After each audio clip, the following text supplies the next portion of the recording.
Bismillahirrahmanirrahim. Assalamualaikum warahmatullahi wabarakatuh. Selamat pagi anak-anak, bagaimana kabarnya? Subhanallah, Masya Allah, Tabarok. Kita masih membahas tema 2, persatuan dalam perbedaan, pada mata pelajaran PPKN. KD yang akan kita pelajari masih sama dengan KD yang kemarin, yaitu KD 3.4, menelaah persatuan dan kesatuan terhadap kehidupan berbangsa dan bernegara beserta dampaknya. Materi yang akan kita bahas pada pertemuan hari ini antaranya: yang pertama, penerapan nilai persatuan dan kesatuan. Yang kedua, manfaat persatuan dan kesatuan bagi Negara Kesatuan Republik Indonesia. Yang ketiga, contoh penerapan nilai persatuan dan kesatuan. Dan yang keempat, mempertahankan persatuan dan kesatuan pada masa kemerdekaan. Inilah materi-materi yang akan kita bahas pada pertemuan hari ini. Baik, kita masuk ke materi yang pertama, yaitu penerapan nilai persatuan dan kesatuan.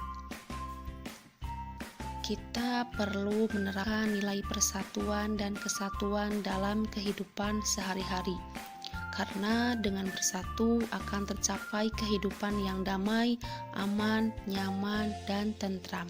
Selain itu, persatuan juga dapat menghindarkan kita dari perselisihan.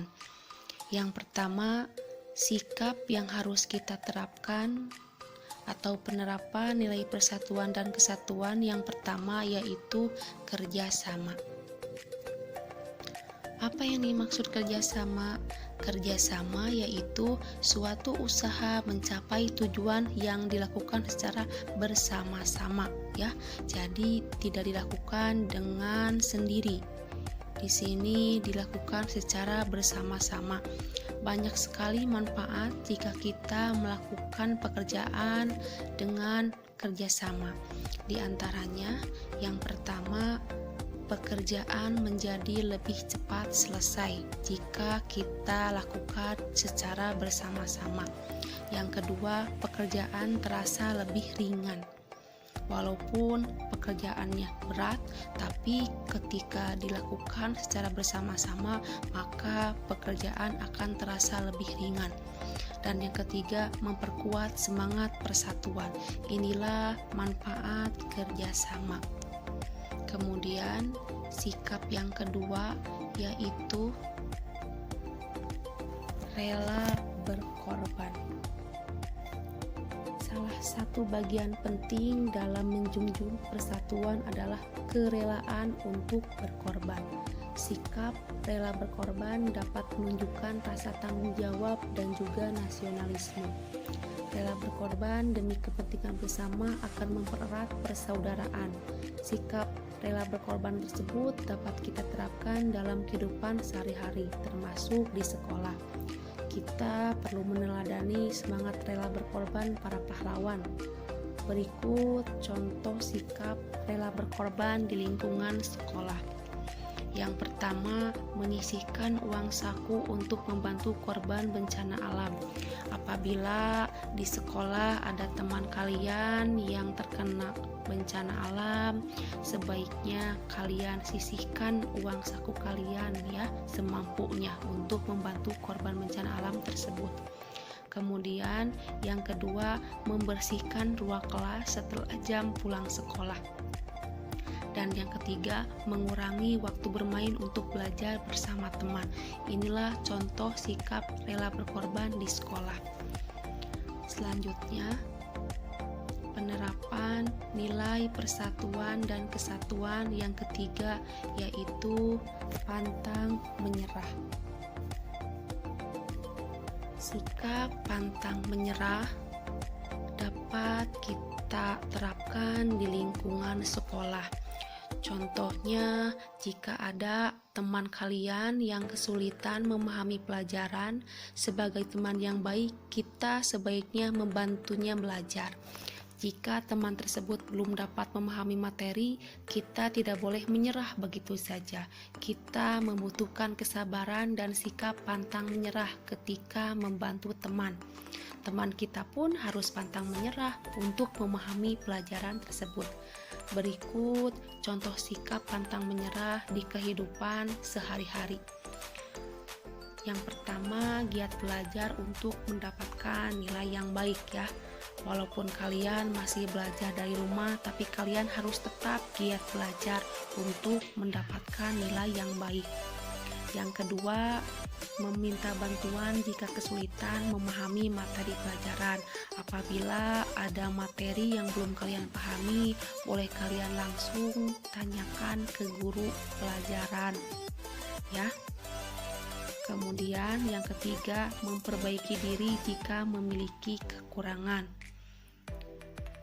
Selanjutnya, kita masuk ke materi manfaat persatuan dan kesatuan bagi negara kesatuan Republik Indonesia. Ada peribahasa yang berbunyi, bersatu kita teguh, bercerai kita runtuh. Itu sangat sesuai dengan persatuan dalam perbedaan yang ada di Indonesia. Peribahasa tersebut memiliki arti suatu bangsa akan menjadi kuat dan semakin maju jika bersatu dan tidak terpecah belah. Menjaga persatuan dan kesatuan bangsa adalah kewajiban setiap warga negara Indonesia. Jika persatuan dan kesatuan bangsa tidak dijaga, dapat terjadi perselisihan yang pada akhirnya akan memecah belah. Berikut ini manfaat persatuan dan kesatuan bagi negara kesatuan Republik Indonesia. Yang pertama, bangsa Indonesia menjadi bangsa yang kuat dan maju. Yang kedua, pembangunan nasional akan berjalan dengan lancar, aman, dan cepat. Yang ketiga, kesejahteraan masyarakat akan tercapai secara adil dan seimbang. Yang keempat, terhindar dari perselisihan. Dan yang kelima, persaudaraan antar warga negara terjalin semakin erat. Inilah manfaat persatuan dan kesatuan bagi negara kesatuan Republik Indonesia. Selanjutnya, kita bahas beberapa contoh penerapan nilai persatuan dan kesatuan demi mencapai kesejahteraan rakyat. Persatuan dan kesatuan menjadi alat utama dalam melawan penjajah untuk meraih kemerdekaan. Kini kita perlu menerapkan nilai persatuan dan kesatuan untuk mempertahankan kemerdekaan dan melaksanakan pembangunan. Pembangunan bangsa yang stabil dan berkesinambungan akan menjamin kesejahteraan rakyat di segala bidang. Nah, berikut ini beberapa contoh penerapan nilai persatuan dan kesatuan demi mencapai kesejahteraan rakyat. Di antaranya, yang pertama, mencintai dan menggunakan produk Indonesia. Menggunakan produk dalam negeri berarti kita memberikan kesempatan kepada pengusaha Indonesia untuk maju. Perusahaan dalam negeri pun akan semakin berkembang dan dapat mempekerjakan pegawai dalam negeri pula. Dengan demikian, pengangguran akan berkurang dan kesejahteraan rakyat akan meningkat. Yang kedua, rajin belajar untuk membangun bangsa.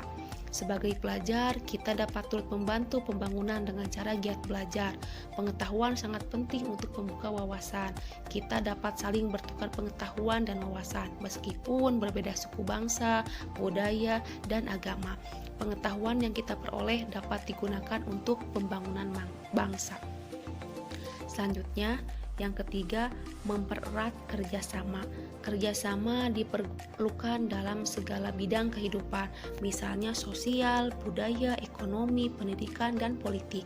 Sebagai contoh, dalam bidang ekonomi, antara dua daerah yang memiliki sumber daya alam berbeda dapat saling melengkapi dan menyempurnakan ya.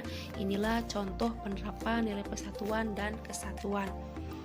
Selanjutnya, materi terakhir yaitu tahankan persatuan dan kesatuan pada masa kemerdekaan. Persatuan dan kesatuan bangsa penting untuk menjaga keutuhan bangsa dan mencapai kesejahteraan rakyat yang adil dan merata. Oleh karena itu, sudah sepatutnya kita turut aktif dalam mempertahankannya. Berikut beberapa cara untuk mempertahankan persatuan dan kesatuan pada masa kemerdekaan. Yang pertama yaitu menjaga keharmonisan antar suku bangsa dan agama. Yang kedua, meningkatkan semangat kekeluargaan dan gotong royong. Yang ketiga, tidak mudah terpancing oleh pihak-pihak yang ingin memecah belah. Yang keempat, meningkatkan rasa peduli sosial kepada orang di sekitar. Nah, mungkin materi hari ini dicukupkan sekian. Sekarang ada tugas. Terima kasih. Mohon maaf apabila ada materi yang belum kalian pahami, boleh langsung kalian tanyakan ke ibu. Sampai ketemu pada pertemuan berikutnya yaitu pada PH tema 2. Terima kasih. Wassalamualaikum warahmatullahi wabarakatuh.